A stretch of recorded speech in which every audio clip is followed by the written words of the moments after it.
বাড়লো? অনেক দায়িত্ব বাড়লো, আরও বেশি করে মানুষের কাজ করতে হবে, মানুষের পাশে থাকতে হবে।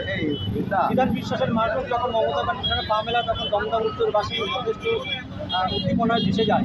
আপনি এই দিনটাকে কীভাবে বর্ণনা করবেন? আজকের দিন এটাই বর্ণনা করবো, রাজনীতি করে আজকে আমার রাজনীতির গুরু তার সাথে হাঁটতে পেরে নিজেকে ধন্য মনে। আপনি একসময় বলেছিলেন যে মমতা ব্যানার্জির ছবি প্রত্যেক ঘরে ঘরে টাঙানো উচিত, আজকে কি বলবেন? অবশ্যই উচিত।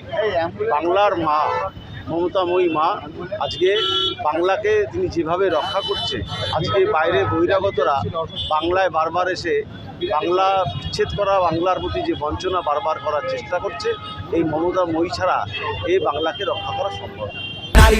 যুব সম্প্রদায়ের কাছেও তোমরা অত্যাচারী, মিথ্যে প্রতিশ্রুতির লোভে ভুলছি না কেউ হেতায়, মানুষ যাকে ভালোবাসে মানুষ তাকে জেতায়।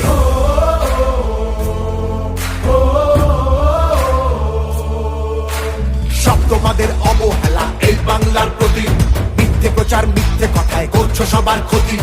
এই জমিতে তবু তোমার হয়নি মালিকানা, এবার তোমার ভাষার হবে সেটা সবার জানা, সেটা সবার জানা, সেটা সবার জানা।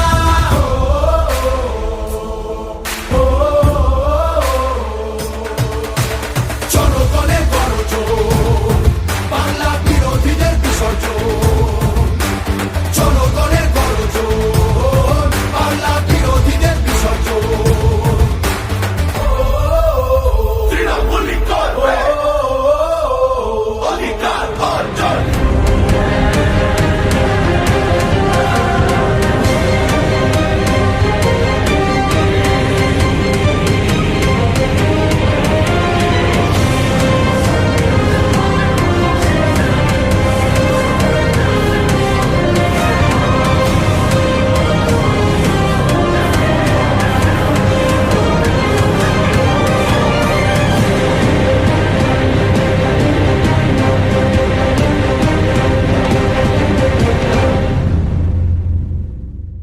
ভালোবাসে মানুষ তাকে জেতায়।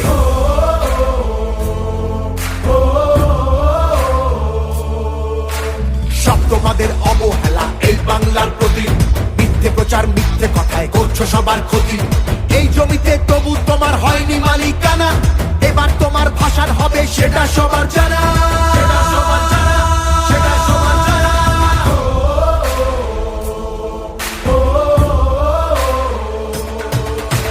জনগণের গর্জন, বাংলা বিরোধীদের বিসর্জন, জনগণের গর্জন, বাংলা বিরোধীদের বিসর্জন। তৃণমূলী করবে অধিকার অর্জন। আমাদের দল খুব ভালো রেজাল্ট করবে। আজকে মাননীয় মুখ্যমন্ত্রী আসলেন, মানুষের উচ্ছ্বাস আবেগ এটা প্রমাণ করে দেয় যে আগামী 4 তারিখে অধ্যাপক সৌগত রায় লক্ষাধিক ভোটে জিতবে। মানুষের ভোটে জিতে চতুর্থবারের জন্য দিল্লিতে পার্লামেন্টে তিনি যাবেন।